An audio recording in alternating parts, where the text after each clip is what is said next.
Welcome to the Love and Victory Show with Val, the place to laugh, sip on a little wine, and have open and honest conversation. Here you will find the tools to resolve real life issues. Unwind, pour up a glass, and get ready to exhale.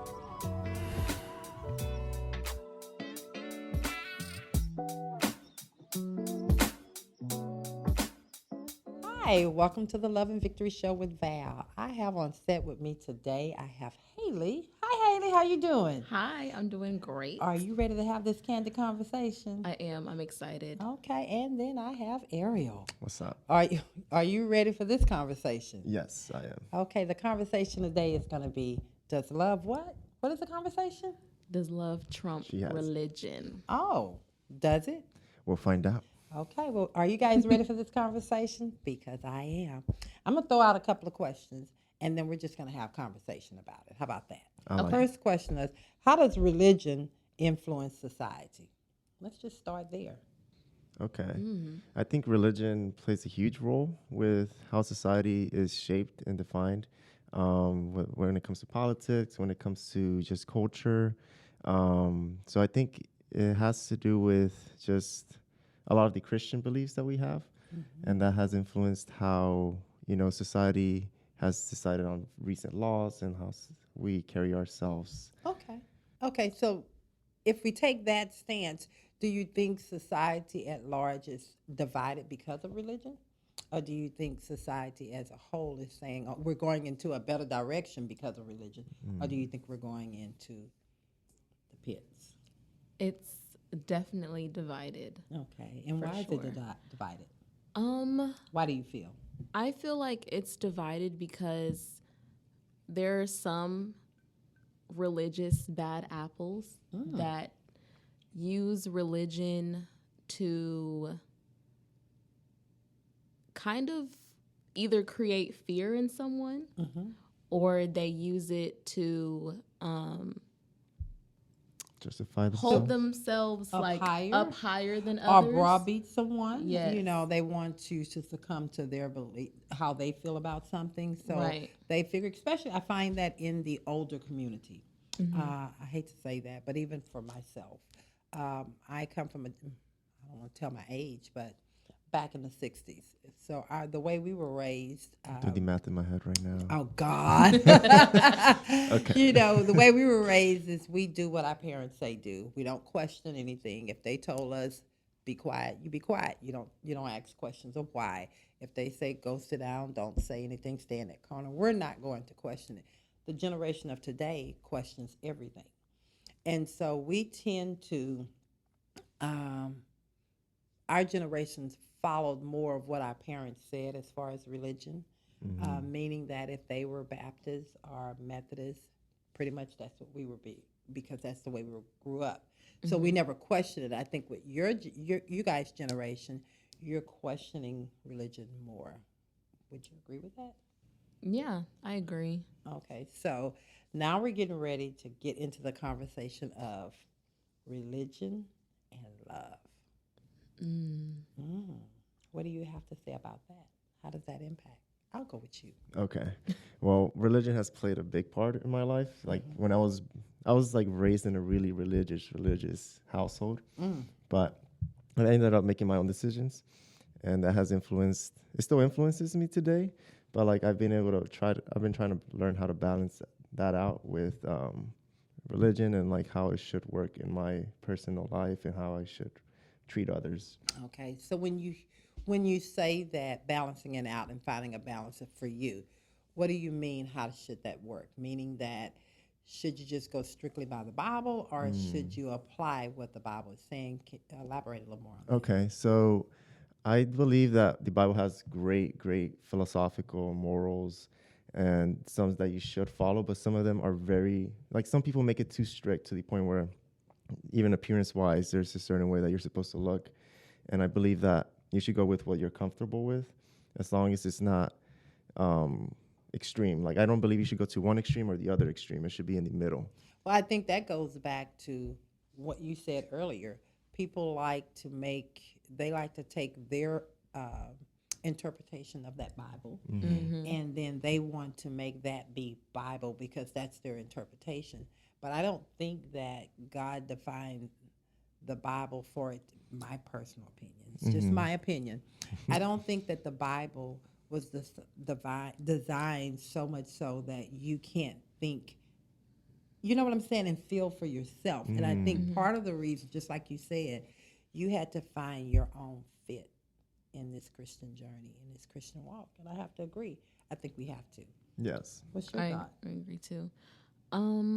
My thoughts on how like religion and love collide in my world.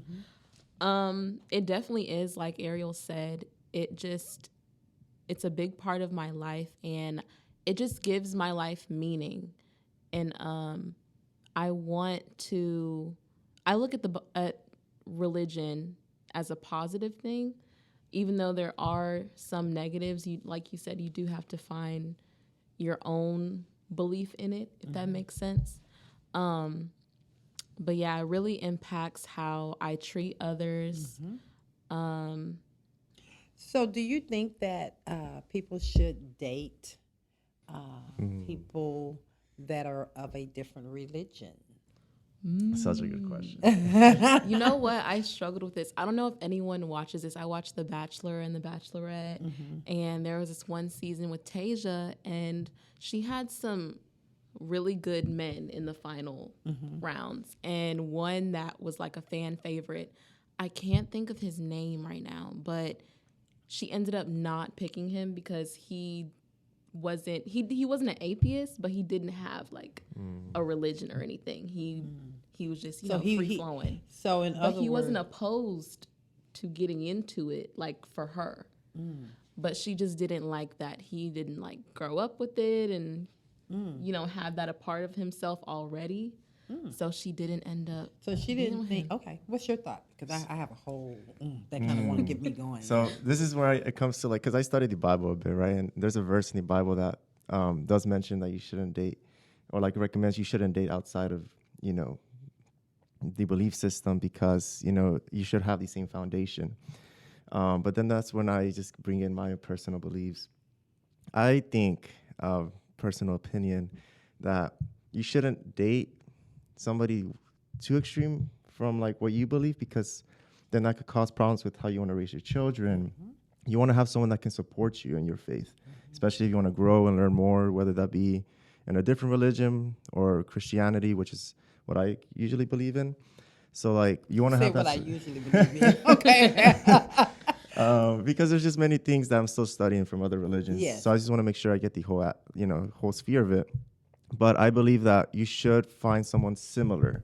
Like, for example, Christianity has many different denominations, but as long as you have the same foundation, you should date. Okay. I have to totally agree because, as the word says, you don't want to be unevenly yoked. And so I do believe that it would be very difficult for me. I think all people are God's children. I do believe that. But I think that it would be difficult for me to be a Christian and then even date an atheist, or be a Christian and, this is difficult to say, but I have to say it, and then be in an intimate relationship with a Muslim, because their beliefs are completely different from my beliefs. Now, that doesn't mean that I can't love them. That doesn't mean I don't care about them as an individual. That does not mean that I won't have a relation. But when I'm talking about being my life partner, raising kids, I think that could cause some confusion. Yeah, I agree. You agree? Now, what about that person? I know you're married and everything, Yeah. but what about if that person was everything you wanted, right? The looks, the personality, everything checked off, right? He checked all the boxes. But Except it was for that religion. one thing. It was that one thing. I think that one thing would keep me from checking all of the boxes. He does not, then you're not checking the box. Because for me, my relationship with God is so important that I'm unwilling to compromise that. Okay. It's a bigger box than all Yes. those other Yes. boxes. I like Yes. that. Okay. Yeah. Yeah. Okay. And I do have a boyfriend right now, so he's probably going to be listening like, why are you talking about your past? But I did really like somebody. and I just like everything was good, but that one thing, I didn't know if he was an atheist or not, but I knew that he didn't really Believe.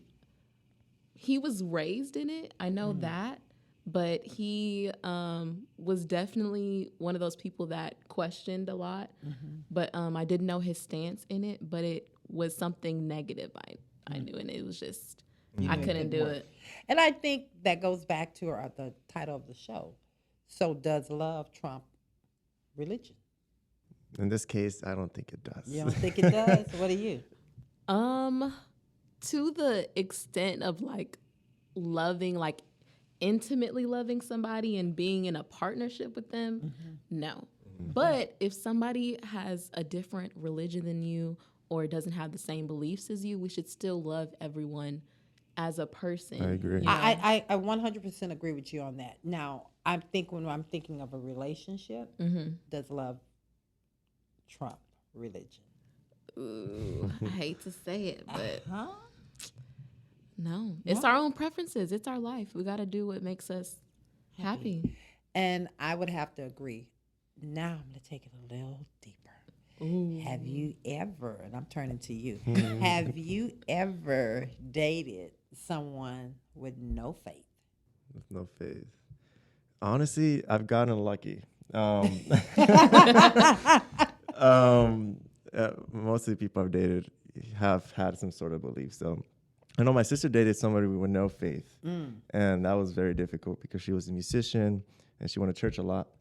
He was open to like finding out more about God, but he was very resistant at the same time. So that's why it didn't work out. But it could work out if the person, in my opinion, is willing to learn and be open-minded. But at the end of the day, you can't force someone to. And I think that's the key thing, because I think one thing about your relationship with Christ, it's a free will. You know, he's not going to come down and beat us over the head and say, you got to come to me.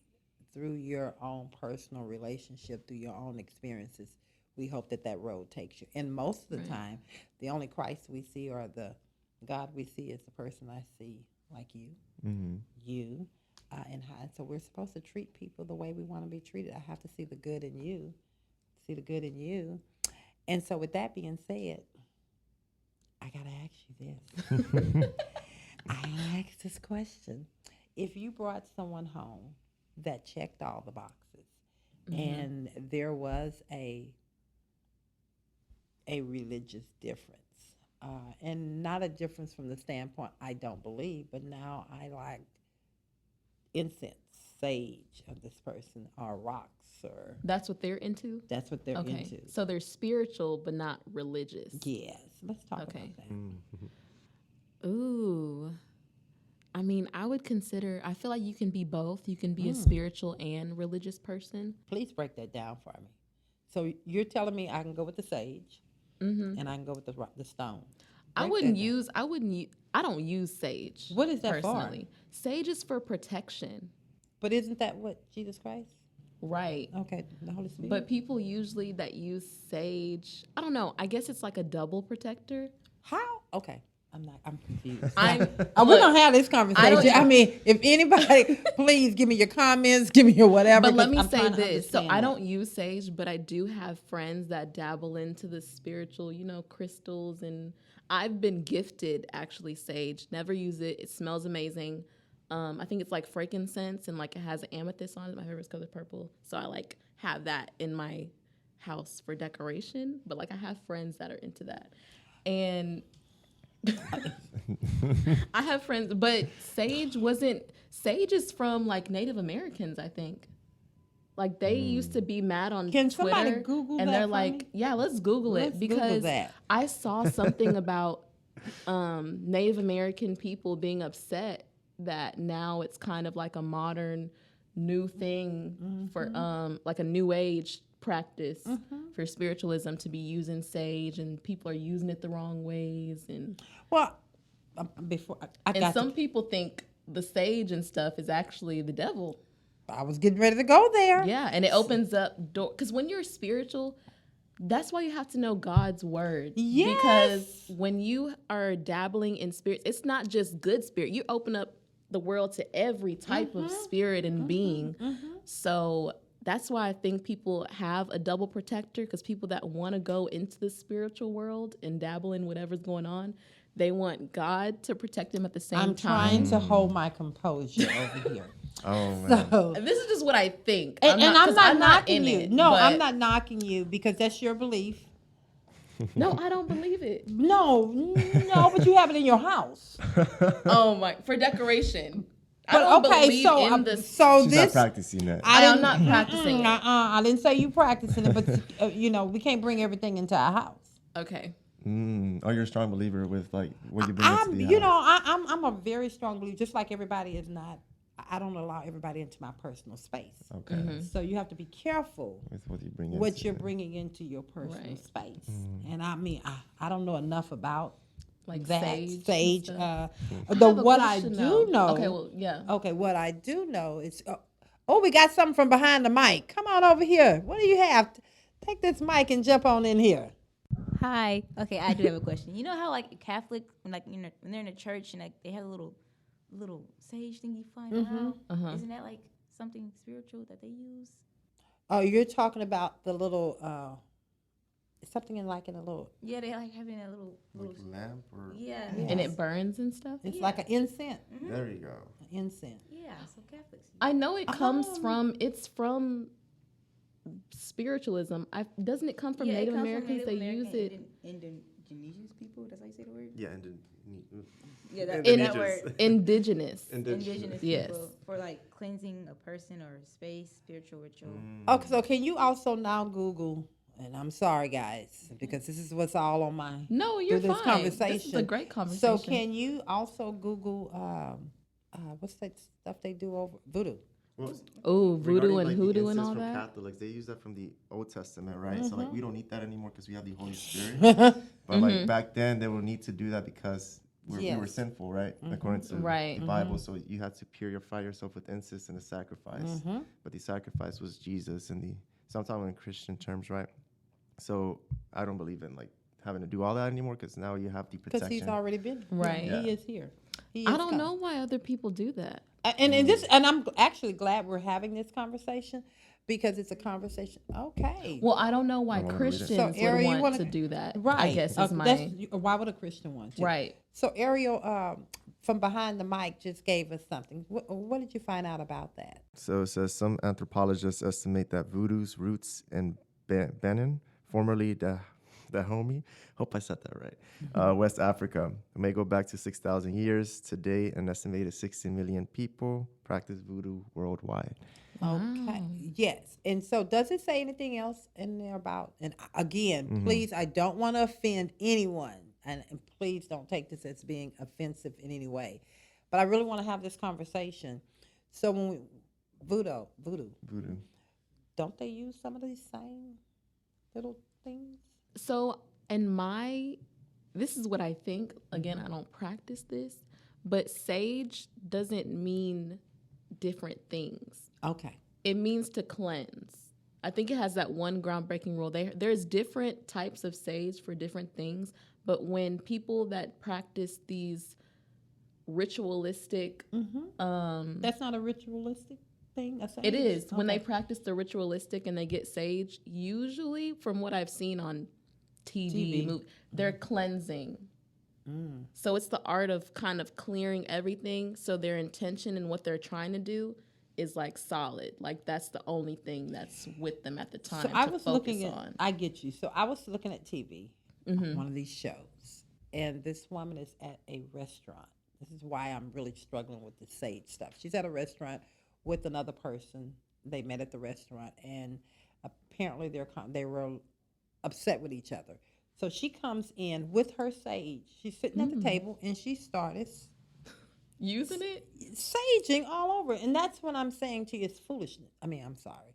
That kind of stuff is foolishness. But that's what we're promoting out there on the TV for everybody to see.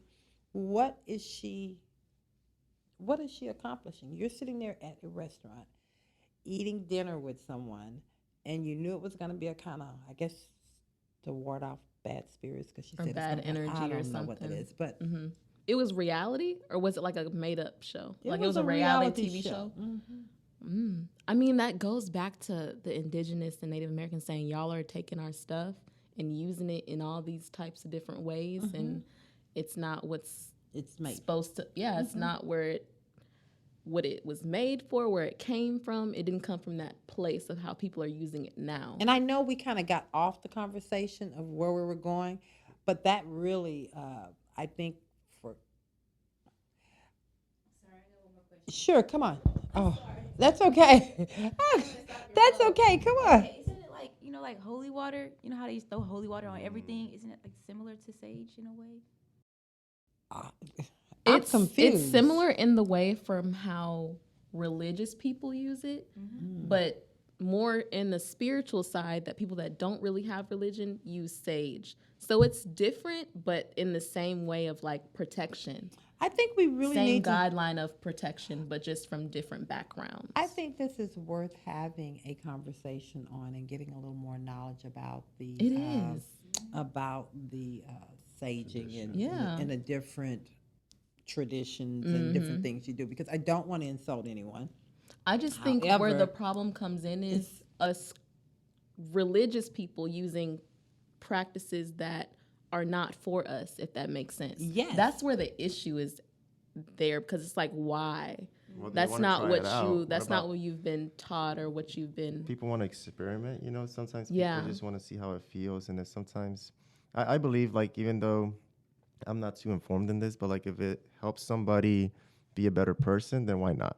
Like if it helps them, I don't know. As long as it's feel like protected. positively impacting them. Yeah, as long as it's assisting them with whatever the problems they're going through, I think it's valid.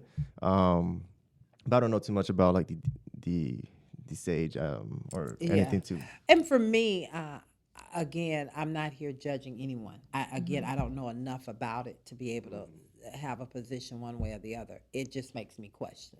Yeah. And anything that you're uninformed about, I think you should get informed. Yeah. Yes. And so there's been horror stories of people trying to do voodoo, thinking they know what they're doing, and something bad happens because that's not what you don't know what you're getting into. And basically. that's why I believe you don't bring things into your personal space, into your home, when you really don't have a clear understanding about what you're bringing in, because you don't know. So all I can say, let's get informed. Okay, Yes, I agree. Fair Before enough. we- Before we start to take things in, we have to be careful on that. All righty. So, should religion even exist? Ooh, we're just going. Are we able to have like the authority to answer that? I mean, it's a question that someone wanted.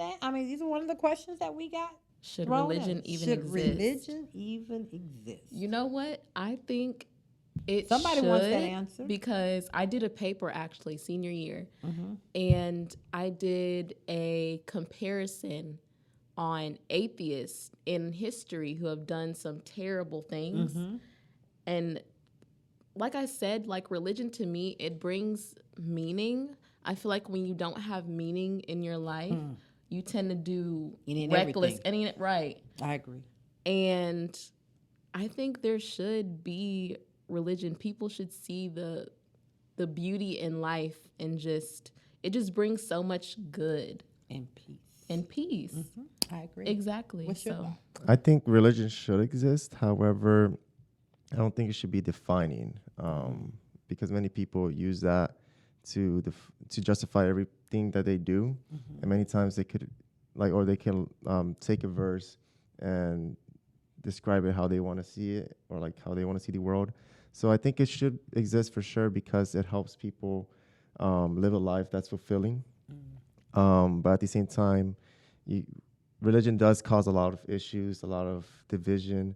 So I'm in between, because just how religion has turned out. So many religions and roots have came out recently, so people are always just like constantly being divided on that. But could it be because you have the religious fanatics, and which shouldn't have anything to do with the religion? So you have people that want to beat other people down or judge them based off of their religious views. People what that I- want to be God. that want to be God as if they're Yeah. perfect. So when it makes me think of, oh, you shouldn't have a drink. If you're a Christian, why are you drinking? Well, where in the Bible does it say I can't have a drink? When Jesus made wine at the wedding, so I think sometimes what people tend to do is they have their own mindset of something. And I think my finite mind, when I think of God and all of this, I think that when religion becomes something that I am beating someone down to make myself look better and feel better, then now I'm a religious fanatic. And I have taken the Bible and put it to the side, and I have now made myself God in chief.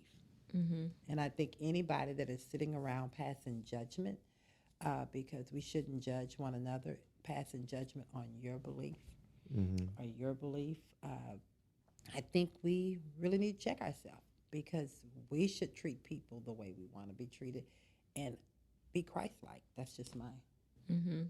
What's your thought on that? No thoughts. No thoughts at all. Okay, well, I want to ask this question, and it's probably going to be a little controversial, but I want to see. Do you think people become atheists because they are not accepted in church? I almost became an atheist at some point. Okay, let's talk about it. Oh, yeah, let's talk about Yes, this. because you were raised in a very religious house. Yeah. Okay, so let's talk why. It wasn't because I wasn't accepted. So I'm the person who likes to question a lot of things. And I was questioning the way that church would do a lot of things. So I got to a point where I was just like, religion doesn't have a lot of explanations. They always say it's based on faith. So I was raised, and whenever I would ask the question, they would always say, believe in God, have faith. And if I was going through a difficult situation, I'm a person who wants an explanation, whether it's scientific or whatever, right? I want an explanation. But my church would always just say, have faith. So it got to a point where I was just tired of that, so I started doing my own research. Okay. And I got to a point where I was just like, maybe God isn't real. Oh. And then that's when I went in depth and was questioning like stories of like Noah. Was it Noah, the one that built The ark? the ark? I get it confused between Moses Yes, and that's okay. That's okay. It's been a while. So then, yeah, it was just like those questions. But what brought me back was, in the end, I did feel God's presence multiple times. So I was just like, this is real to me. And although there's many unanswered questions, I think that there is something, an explanation, even though that we don't have it all the time. We just got to believe. So it just brought me back. I think that is, I commend you for even being transparent enough, being open and honest enough to share that you did dabble on that dark side for a minute, and then your faith is what brought you back. At the end of the Ironically. day. Yeah, I know. Ironically. At the end of the day, that's all we have to hold on to. Same question. Do you think people become atheists because they are not accepted in church? I don't think that would maybe be like a main reason. I wouldn't say. I feel like when people are atheists, because I do have some friends. I'm the type of person, if we don't have the same beliefs, we can still be friends. Yes. As long as we're not disrespecting each other's beliefs. So I have my friend named Kevin. He's probably going to be watching this too. Hey, Kevin, I'm about to talk about you. No, I'm playing. But there's so many facts. He'll like sometimes, share with me his discoveries of researching. And there's so many facts, so-called facts, that like kind of show that maybe God isn't real. But I feel like people cling to that because it's something that's like known, like it makes them feel safe. I feel like people that are atheists may be scared of opening their mind to something that they don't see every day, and that they don't, it's just the unknown scares them. And I feel like fear is a way of how atheism comes about. Okay. And not knowing the unknown. I think this conversation has been fantastic. It's went a lot of different ways, and it was not a conversation that was just going to be, just very straight and narrow. We open up some areas that I think we need to go a little deeper on. We're going to have this conversation again, but we're gonna bring people in here that actually can talk about the saging and can talk about stones. What are they called, stones? Crystals. Crystals. Again, not trying to offend anyone, just need to get educated more. Christianity, for me, my relationship with God is very important, and I stand on that and I believe on that. With that being said, I do not disrespect anyone else's religion. On the Love and Victory show, we always have candid conversations, so we're open to have a conversation about anything. And again, I want to thank my fantastic guests. Thank you, Ariel, for being so open and candid and pouring into our listeners, and I'm sure you'll be back on again, too. Yes, thank you for taking the time to listen as well. And what was your experience like sitting on the podcast? It's very different. It feels official. I love it, especially having conversations with other open-minded individuals. I think that's also very, adds to the experience. Okay, then. All right, and Haley, thank you so much for being so candid and actually bringing in your knowledge base as far as saging and crystals. The little knowledge I The have. little knowledge that you have. Well, I thank you guys so much. What was your experience like? I loved it. Like I said, I'm like a curious cat. I love talking about any and everything. So being here, really, it was exciting. Okay. I enjoyed it. Well, again, as always, thank you so much to our listeners for being a part of the Love and Victory show. Until next time.